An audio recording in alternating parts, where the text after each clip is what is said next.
you don't really think about it before you actually become a parent yourself, and you realize, like the newborn stage is actually the easy part. It's once they can start running around that Yeah. things get really, really, you have to put in so much effort all the time.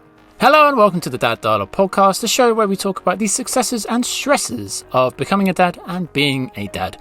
My name is Laurence. Thank you for taking the time to join us today. A quick reminder, you can go over to daddialogue.co.uk if you'd like to get in touch with the show or register your interest in being a guest on the podcast. Today's guest is Nicholas.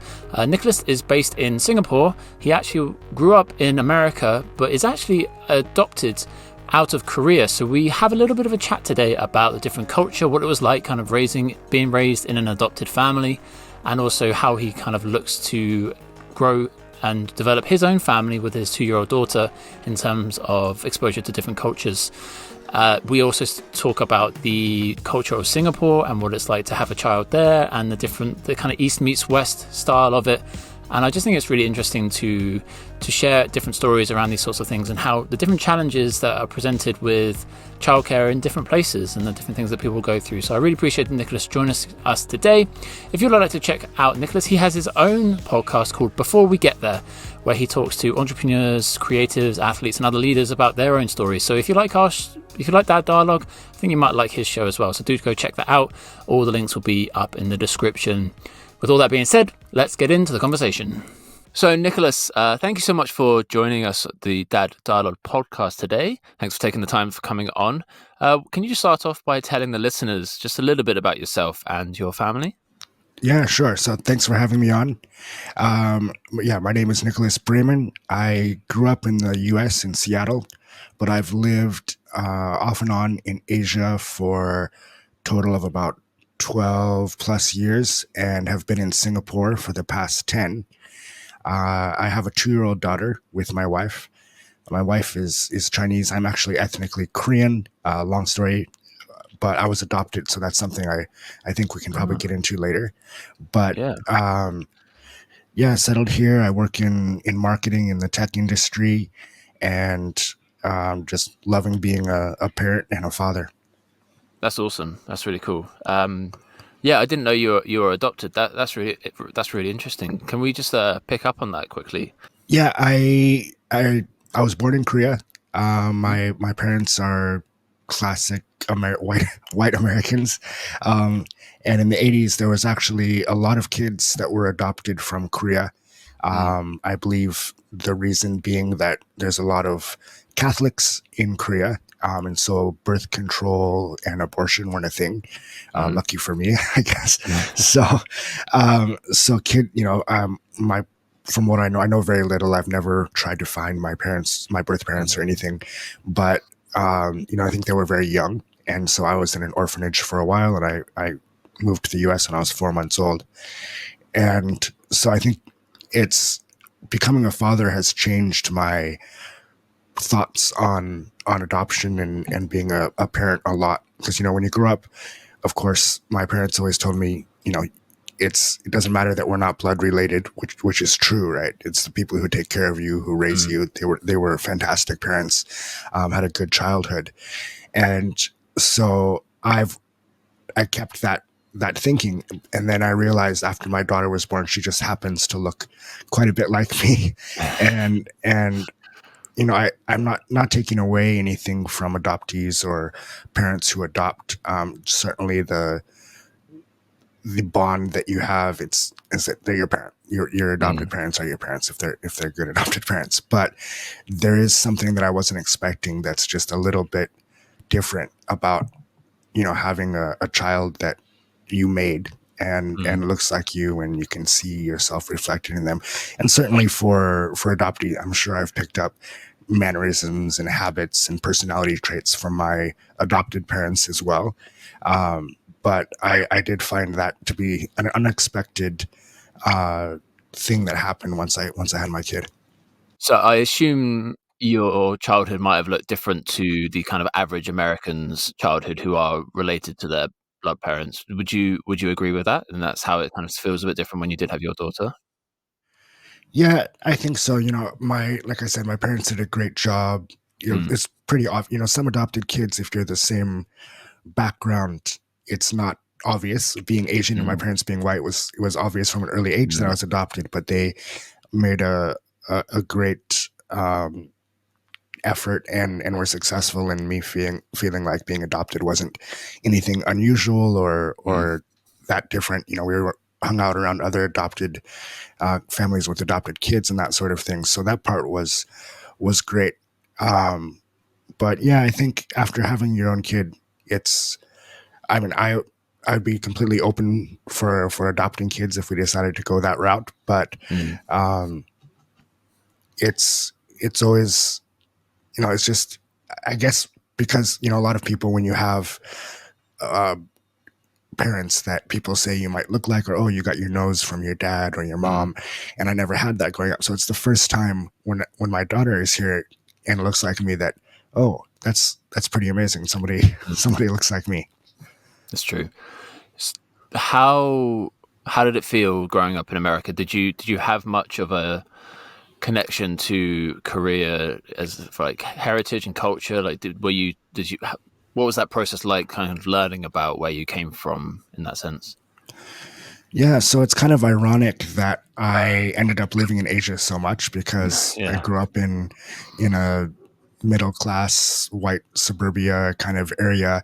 And when I was young, my parents did take me to, like, they have Korean culture camp and these kind of programs for kids like adoptees like myself, but Mm, I never really felt connected. It's, mm, you know, it's different when you think of Asian American or something like that. It's usually people who grew up in an Asian culture household, but they're living in the U.S. and it's you know, obviously a different experience being adopted. So when I left home right after high school and backpacked around the world for a year and a half or so, and ended up really loving China.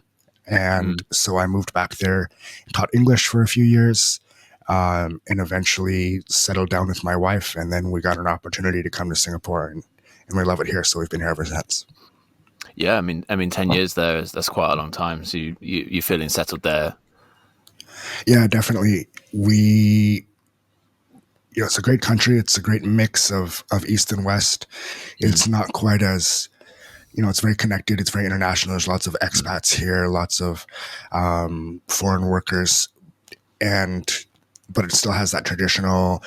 You know, the main ethnicities here are Chinese, Indian, and Malay mm, people. And so it's got a really interesting mix, and people are still connected to their heritage, but it's super convenient, clean, you know, known for being clean, safe, amazing food, all that sort of good stuff. mm. Yeah, I mean the list goes on. I think for things Singapore is known for, travel, education, like it's up there. I know for a lot of lists. Um, so how have you found navigating the world of having a child with your family abroad? Because obviously your parents, so the grandparents to your daughter would be in America. How have you found that balance? So my mother-in-law has actually been living with us since my daughter was born. So that's been helpful in a lot of ways, but of course it presents its own challenges. Mm-hmm. And I haven't actually taken my daughter back to the U.S. yet. I'm hoping to bring my dad for a visit to Singapore in the next year or so, so they can meet. But I actually don't feel a very strong need at this age to bring her back. And you know, we've taken her traveling other places. She's been to China, Bali. We just went to Taiwan. But like at this stage, taking her back and saying, "Hey, this is where I grew up," or "This is where I went to Mm-hmm. school," or "Yeah, you know, used to love this restaurant." It's not gonna, she's not gonna remember it. So for her, it's just another place to run around and play. So, you know, eventually we'll definitely visit and love to show her the U.S. She's an American citizen, so Mm-hmm. kind of the administrative side of things was interesting. Being born overseas with an American parent and a Chinese American father and a Chinese mother, her only choice was actually American because Singapore is Mm-hmm. not like the U.S. where if you're born there, you're automatically given citizenship. Yeah. And then China has their rule is if you are born outside of China and only one parent is Chinese, you're also not automatically given Chinese citizenship. So I mean, we're very happy with her being an American. It's fine, and we're lucky we got to be permanent residents here in Singapore a few Mm. years ago. So that makes things like schooling a lot easier. If you're not a permanent resident or a citizen, then you have to go to an international school, which of course is a lot more expensive than the local schools. I'm glad you mentioned schools. Can you talk a little bit about schools in Singapore? I'm not fully aware. I had a few with my background having lived in Hong Kong. I knew a few people that had either taught in Singapore. I had a few kids in my class when I was a teacher who had been in Singapore and left to go to Singapore. So there was quite a lot of exchange. But can you just talk a little bit about the education system? Like when would they start like a preschool and school and the general view of schooling there? Well, it's been a huge learning curve for us. We're also in the process of buying our first house in Singapore. We've been Okay. renting since we've been here, and the proximity to which school makes a big difference and is a huge factor. Mm. Singaporeans take their education very seriously. I think they, it's again like China and Korea and some of these other countries that education system is known for being very rigorous, Mm. and so people really consider what school they're going to try to get their kid into. And we're talking about primary school. It's not even like Mm. middle school or high school. It's from the time they're 5 years old. Which Yeah. school they're going to go into has a chain reaction down through the rest of their education. Yeah. So, we're lucky in Singapore that there's domestic helpers, usually from Philippines, Indonesia, Myanmar, and that allowed us to keep our daughter at home until now for the Mm. first 2 years with also the help of the mother-in-law and the Mm. ability to work from home and that sort of thing as well. So I'm very grateful for that. I did not want to put her into daycare. I know some people that don't have a choice. They both work outside, no in-laws, and they've been in daycare since they're 6 months old or a Mm. year old. And she's going to have, my feeling is that she's going to have enough school for for the rest of her life. I Mm. don't want to push her into it too fast, and so she's going to start what's called nursery one at the beginning of January 2025, which I still feel is quite early. If I remember correctly, I did not I was actually homeschooled as well as part of my background. So the U.S. education system, I was in and out. I went to high school almost full time. Of course, went to university, but for the primary school, I was in some alternative programs, and I went to I think fourth grade full time. But so preschools, I believe, are 4 years old in the U.S. Mm.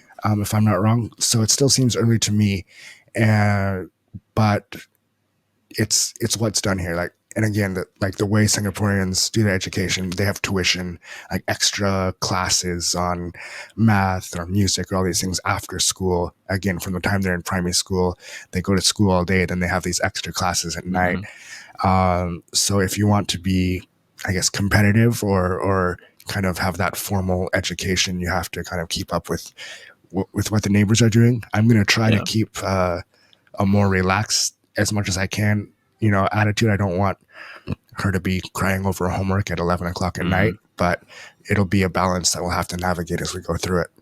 Yeah. I can connect and relate to that. It was similar to Hong Kong in that it did start very early, and I worked in a local school my first year there, and in the local school, once they're in primary school, like after preschool, once they're in primary school and secondary school, they also go to school on Saturdays. Like they'll have a half day on a Saturday, which is normally filled with kind of extracurricular activities like sports clubs, music clubs, but it's still mandatory. They still have to do it, so they have to fill their time. And yeah, like you said, if you're in the system, you can't really beat the system. You kind of have to join it if you want. So she's starting in January. When's her birthday? She's still going to be 2 years old when she starts, or Yeah, her birthday's in September, so she just turned 2 about a month ago. wow. So Mm. it's the year that they turn 3 is this nursery one. Before that, if they need to go, there's I think infant daycare. That's from the time they're 6 months to 1.5. Then there's Mm. playgroup from one. I think playgroup is from 1 to 2.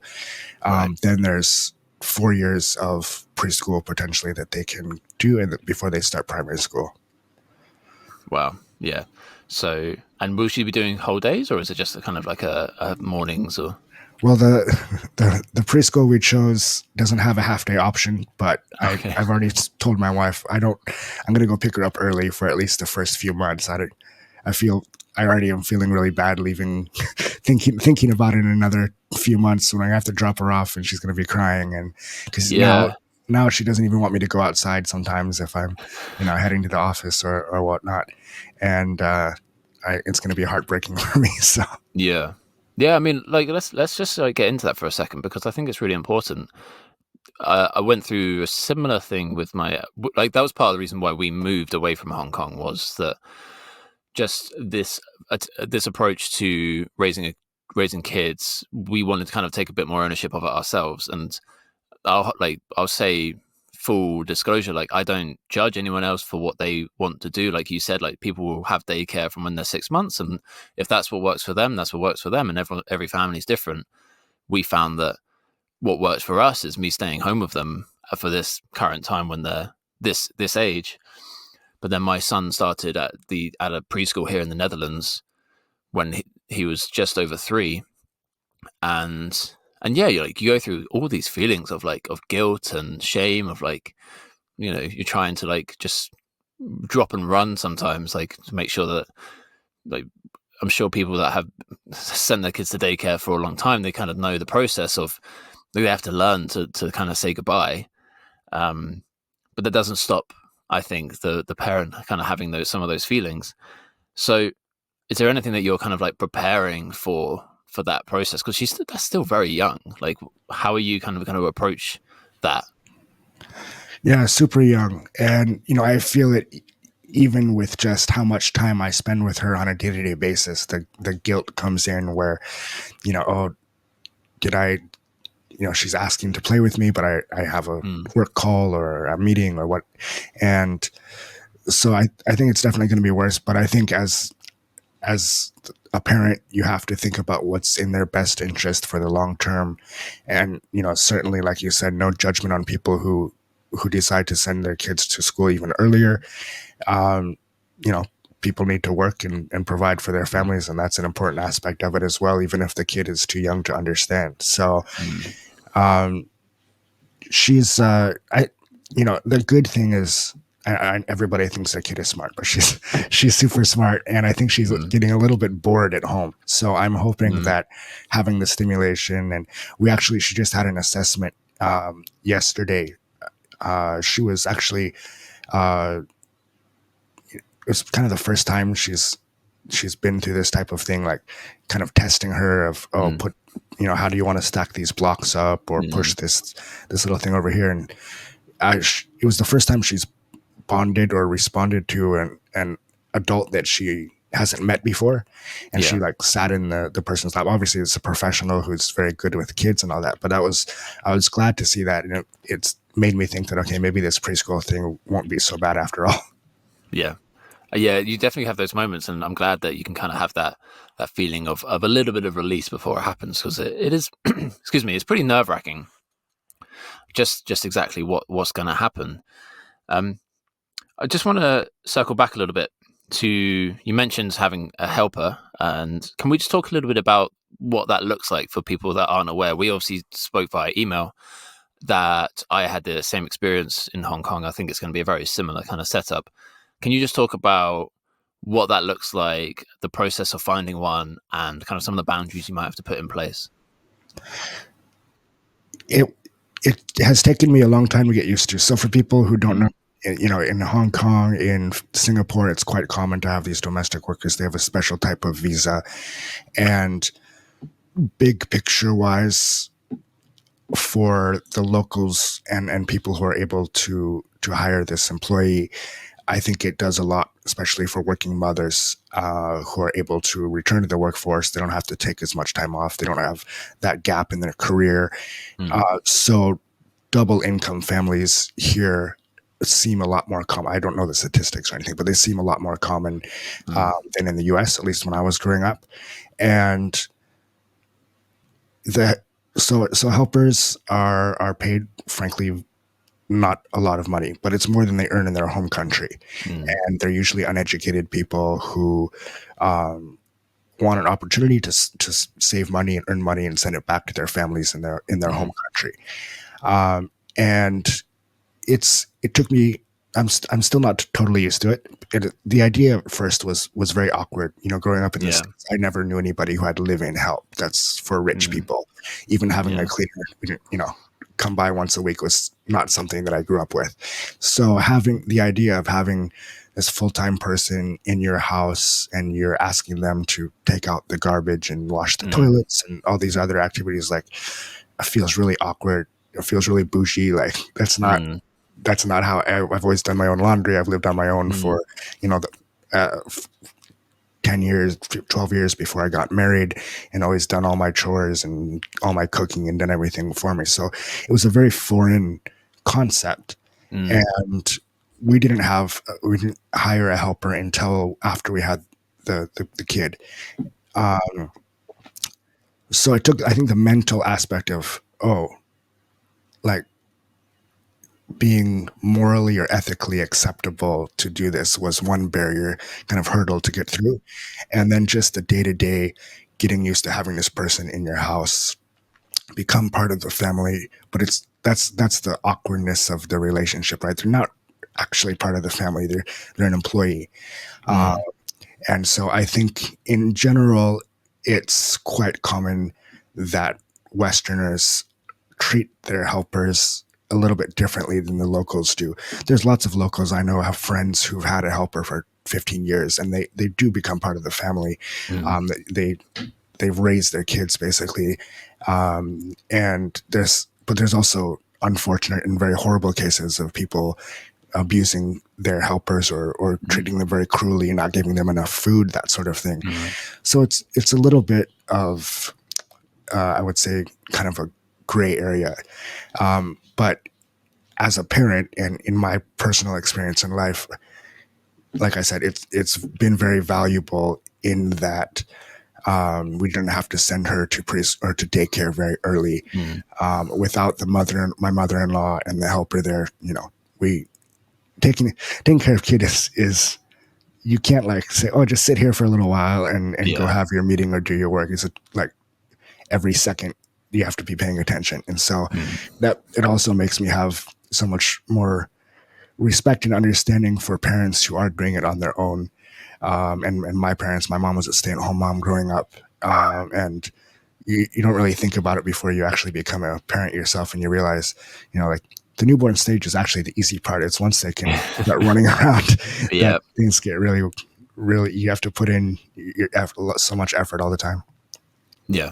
That's true. Well, yeah. Thanks for sharing about that. So, what was it like trying to find one? Because I think this is an interesting part of it. Like, did you have to interview lots of people?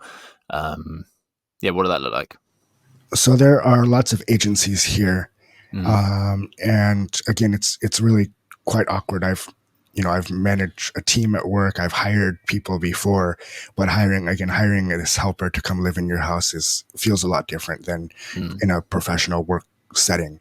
And we actually have had to change helpers after about a year, um, and that's you know there it's definitely a different experience. Like our first helper, she ended up getting pregnant, Oh wow. um, and which she had like one day, she had a boyfriend that she met outside, and this thing happened. And so in Singapore, they're actually legally not allowed to get pregnant. If they get pregnant, they lose their visa and they get deported, Wow. which sounds very strict. It is very strict, but it's not like they get put in jail or anything. Right? They just have to Mm. go back. They're not allowed to work in Singapore anymore. It's part of the agreement that they sign on to have this profession. Mm. So, but you interview them, you talk to them, but frankly, a lot of the times, depending on what country they're from, their English isn't great. So you kind of have to do the best you can to judge, okay, is this person, because there's a lot of trust involved, right? Like Mm. they're with your kid, and it takes a while to build up that trust. So at first, she the both of our helpers, they wouldn't take our daughter downstairs to the neighborhood playground by themselves or that sort of thing. We needed some time to build up the trust and I think if, for a lot of your listeners, if they're coming from Europe or the US, it's going to sound very strange, but it's something that is Yeah. just commonplace here.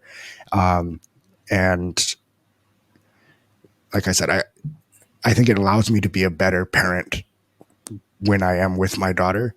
That I could see that if I was taking care of her 12 hours, I don't know how you do it with two kids and staying at home with them, but I could see myself, at some point running out of patience and not being as present and available as a parent as I am able to be now because I have extra help.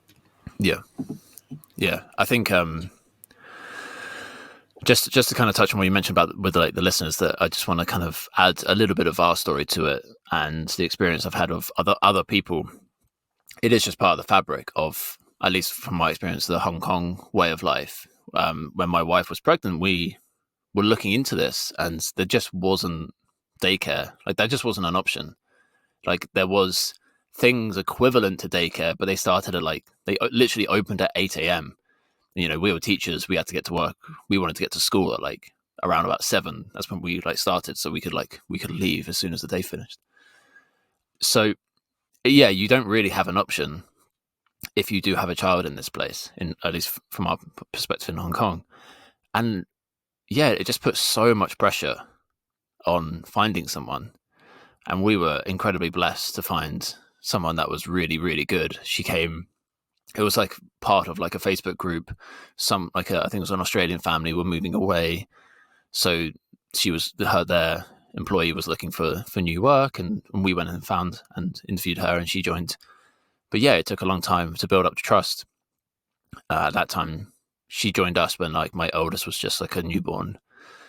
And obviously my wife was at home for a while, because I think in Hong Kong it was 10 weeks maternity leave or something. Yeah, it was 13 weeks maternity leave total, but you have to take some of that early before the baby comes. So my wife had 10 weeks with my son. So you do, at least we found it was just so important for us to put really strict boundaries in place.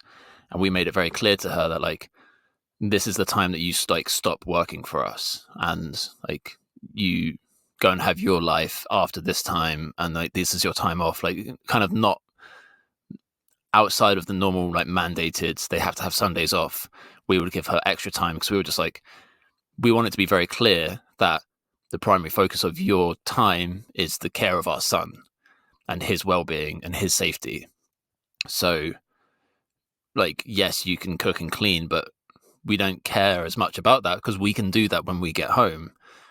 The main focus is that you keep our son healthy and happy and safe. And I knew so many other people that had quite bad stories. There was one of our friends whose sister had a baby, and their helper, they were having constant problems with them. And the helper eventually, the baby had become, started weaning, started having real food, maybe 9 months or something. And then the helper gave the baby food poisoning. And they just terminated her. And it's so tough. It's just this world that you just never think about. And I just want to make it clear to the listeners that aren't aware of the situation. It's not this bougie, amazing life. It's just another challenge of being a parent. And it's just the way parenting looks in a different place. Let's go. I also just want to really quickly touch on, you had the mother-in-law live with you. And I know that's quite a common Chinese thing. Did you guys do the Chinese confinement when your baby was first born? Can you tell us a little bit about that? I find it really interesting. Yeah, so that's another aspect of Chinese culture. And I don't think in China it's a huge industry. It's a little bit different in mainland China than it is in Singapore. So in China, from what I understand, they have confinement centers, which is basically like a resort that most mothers go to for around 4 weeks after the child is born. So the culture part of it is there's specific foods that new mothers are supposed to eat that in Chinese traditional medicine are good for their recovery, and getting their body back to being healthy and recovering more quickly. And so that's the traditional part. And now, of course, it's evolved with the way things are in China. You know, 5-star. They come with belly massages and all these treatments and everything for the new mothers. And part of that is care for the baby as well. So the baby and the mom stay in this place together, sometimes with the father, sometimes the father comes and goes. And so you have these, again, extra hands to help. I mean, because you know how it is, a newborn mother, they need to eat every 3 hours, they need to sleep every 3 hours. And it's, I you know, we had so in Singapore, so that's what it's like in mainland China. In Singapore, it's a little bit different because usually the confinement nanny comes to your house. And so they stay at your house for 2 weeks or 4 weeks, however long. And they only have certain duties, which includes taking care of the newborn, however much you choose to do that, and then cooking these foods for the mother. And in a lot of ways, again, having been through it, we had a little bit different of an experience. My daughter was actually had some complications when she was first born, so she was in the hospital for longer than usual, and I was going and visiting every day. And then when we got out of the hospital, finally we came back, and we actually for the first 2 weeks we didn't have a confinement nanny or a helper or anybody. And at that point, my daughter was used to me, and so she was only taking bottles from me. So I was doing all of the feeding. My wife was expressing milk. And so I wanted to take that off of her hands because it's hard enough for her. She has to keep up the schedule, right, to regulate the milk supply and all this sort of thing. And so it just kind of worked out well that my daughter felt comfortable with me. She slept. You know, I was the one who a lot of the time, most of the time was putting her to sleep, as well as feeding her. And so that, you know, the first 2 weeks I think were as tough, a 2 weeks as anybody has. She was a great baby, you know, didn't cry a lot and was pretty easy to go to sleep. But we did a lot of things like the skin on skin care and that sort of thing. So my schedule was you know the same as my wife's, getting up to do the feedings and putting her back to sleep. And then after those first 2 weeks is when we had a confinement nanny come in because I had to go back to work eventually. My wife had, I think, 4 months off. Her company had a really good policy. But even at that stage, like I didn't let the confinement nanny do nearly as much as some people do because I wanted to have that time with my daughter and to bond with her and to take care of her as well. Which I think, you know, there's no way to know, but I think it's paid off. You know, she's super close to me now at 2 years old, and so I was asking for me to be with her. She slept.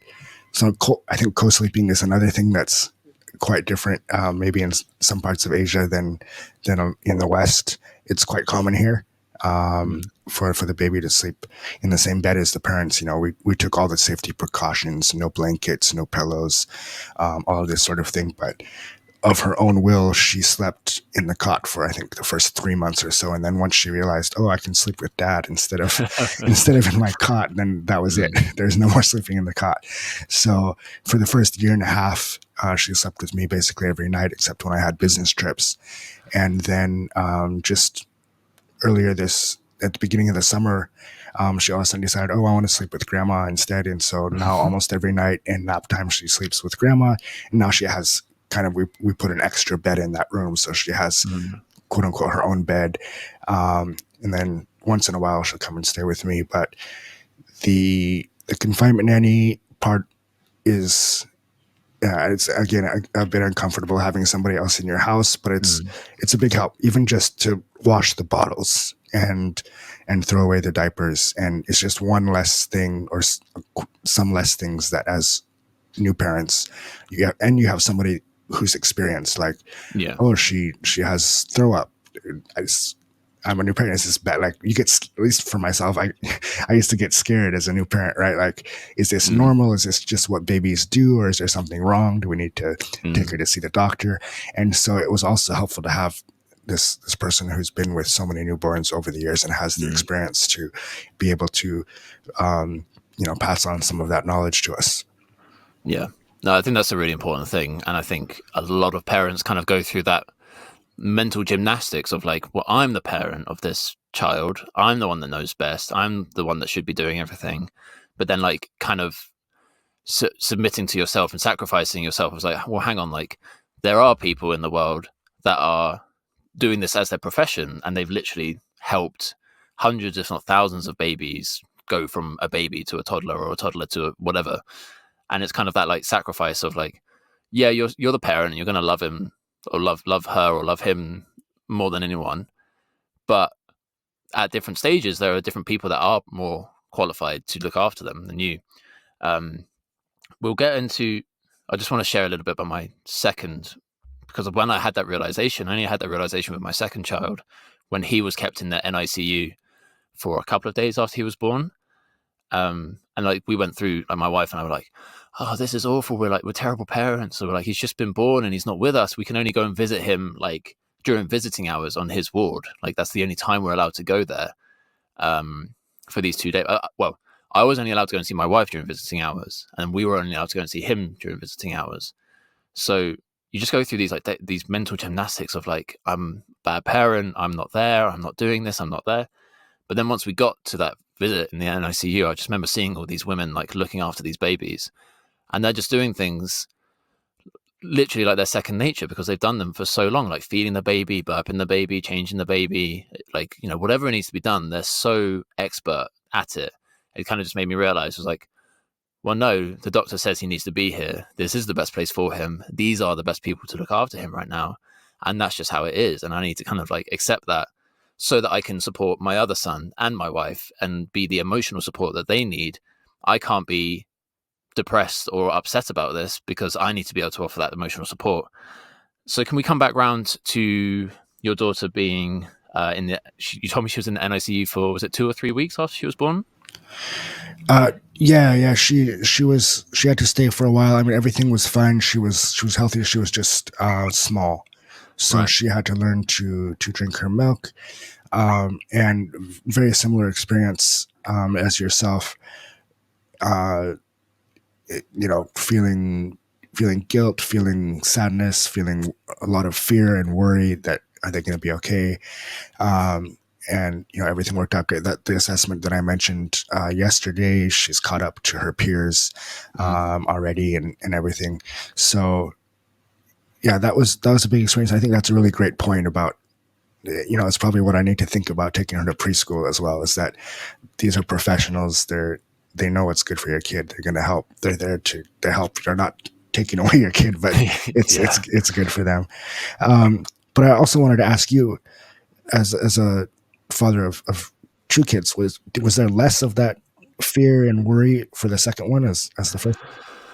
I think because they were very different situations when they were born. With my first son, my wife had preeclampsia, so she was actually in hospital for about 7 or 8 days, and then they induced her on when she hit week 37. Her blood pressure was so high that when she went to a prenatal checkup, and they basically found an ambulance and took her. She wasn't even allowed to leave the appointment building. She went straight from in an ambulance to the hospital, and she didn't leave until my son was born. So that looked very different to my second son, who I think it was jaundice. I think that he had like quite bad jaundice when he was first born. So not really, to be honest. Like you would think it would be that like the fear of it would have changed, but because every story is different, I think, and because every situation is different, you might be prepared for one thing that's going to happen. So like I've been through that separation from my wife, but then when my son was born, even though he was a conduce and he was a few weeks early, he was mostly fine, and he didn't need to go to the NICU. He was mostly it was just a couple of days. It was mostly my wife that was the one that we had to wait like a couple of days for her to be discharged afterwards. So that was kind of the experience with that one. So with our second son, my wife actually went overdue. She was like nearly 41 weeks when her like water broke, and it was a much more kind of normal delivery process. So this kind of felt a little bit more natural. But because it was so different, these fears come up because you're not fully aware. And that's why I think like dads being vulnerable and sharing some of these stories in a setting like a podcast or even just talking to other dads is like such a useful thing, because you don't know until you know, and you can't be prepared until you're at least aware of something. Um, so that's how I'd kind of say that it's nice to feel a little bit prepared with the second one, but in reality, we weren't. And because you also have that mental, emotional thing of like every minute I'm away to try and like help with my wife in the hospital with our second one, my eldest son is at home, like with our helper, which like she was great with him. It was like, you know, he had a great time with her. But that looked different because we obviously had the boundaries when she normally wouldn't work beyond 6 o'clock or 7 o'clock. Or at least she wouldn't be looking after him beyond like when we got home at like 5 o'clock. So that looked very different. Yeah, I think that's it. Everything's different, and you can't really be prepared for a second or third child based off your first child. It's just different challenges are going to pop up. Now, I was going to say that's a great point about what you mentioned about having talks like these and sharing.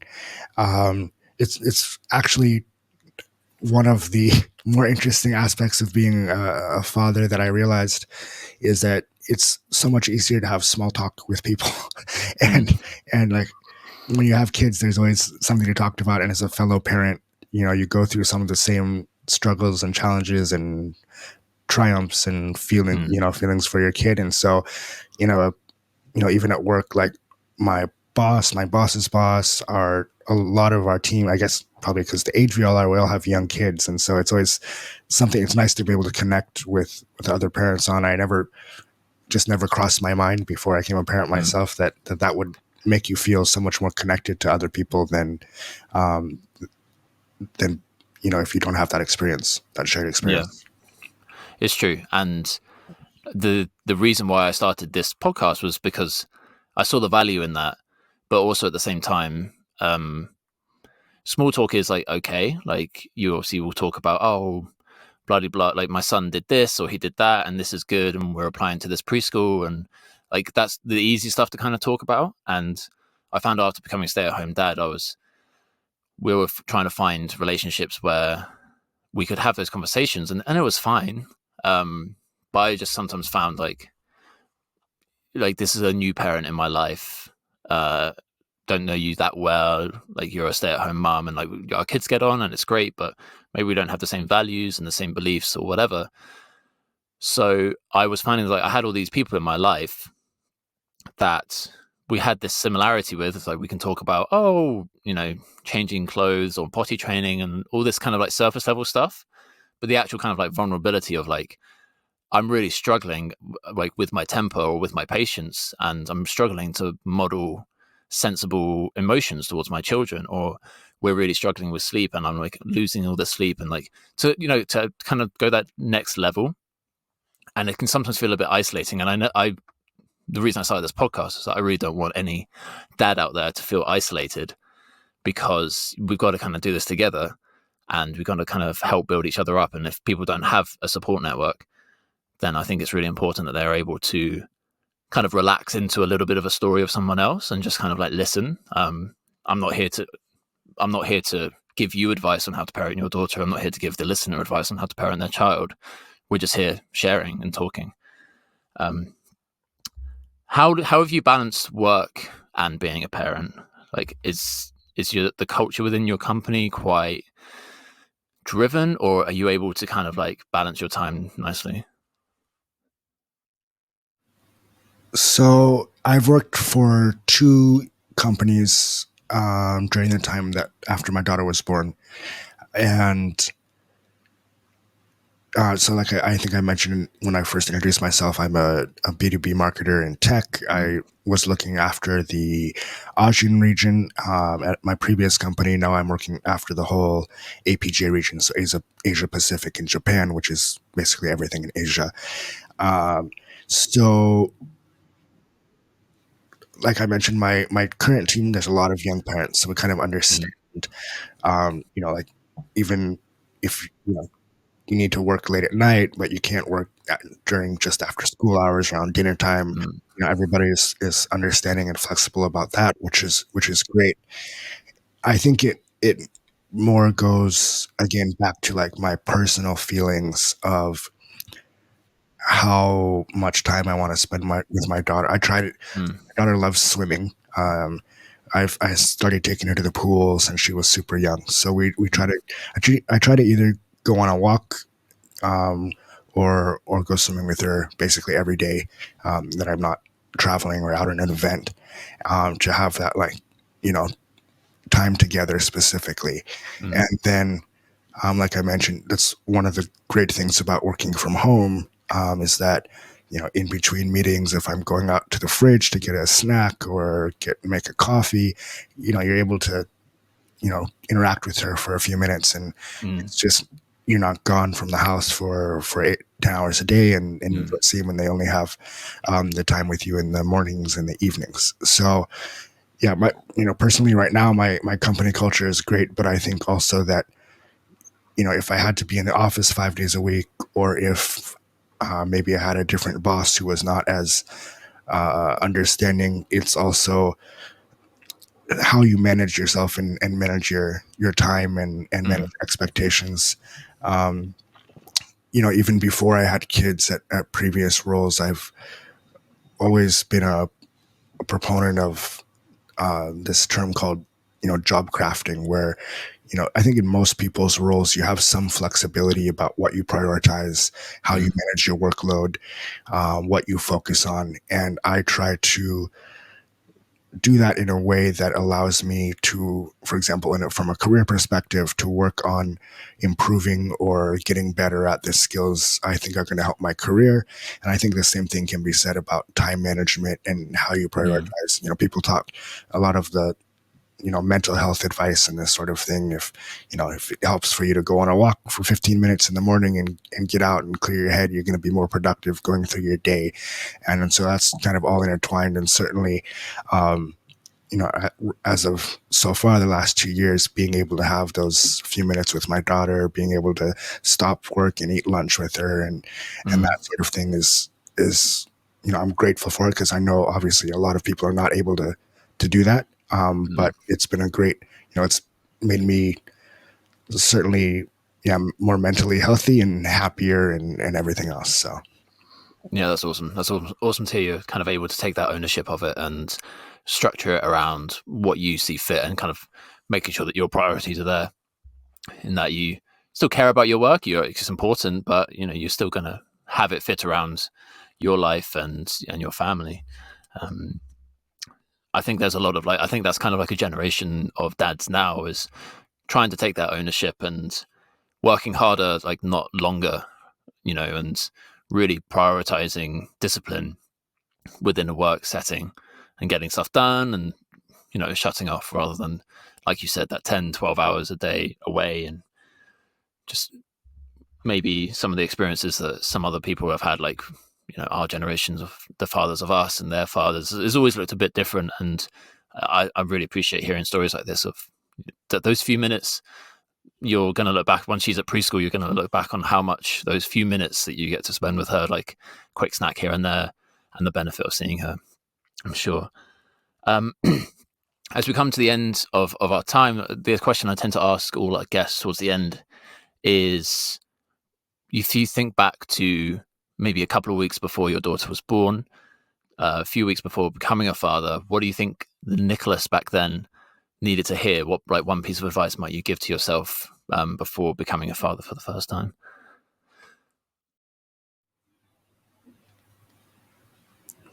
I think for me personally, it would be to appreciate every moment.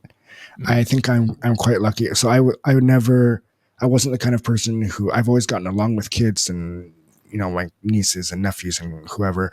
Always enjoyed being around kids and used to be the uncle that would run around outside in the yard with them. But I wasn't the kind of person from a young age who was like, I can't wait until I have kids. I mm, want a big family, or I really want to make that my priority in my relationships and my marriage and mm, that sort of thing. So it was actually, a process with us, because I think I became a father at a fairly old age. I was 37 when my daughter was born, and now we're going through the process of deciding whether or not we want to have a try for a second kid. So it wasn't something that, like, as soon as we got married, we went ahead and tried to have kids. And what's been the most unexpected and the best part of becoming a father for me is that I love it more than I ever could have imagined that I would. I really enjoy being a father. I really love having, my daughter, and I think it's made me a better person, and more responsible person. And I think it's helped our relationship in a lot of ways as well, because I am able to be a good father, and it actually comes more naturally to me to be a good father than to be a good husband, I think. Okay. And so that's that's something that I'm loving almost every minute of it so far. Awesome. I just want to really quickly, I've been, the kind of stage I'm at recently, I've been listening to a lot of podcasts and reading about, being prepared as a dad and a husband. And I just want to pick up on what you just said about you found it easier to be a good dad than a good husband. There's something that I've realized for myself very recently. We were married 3 years before we had kids, I think.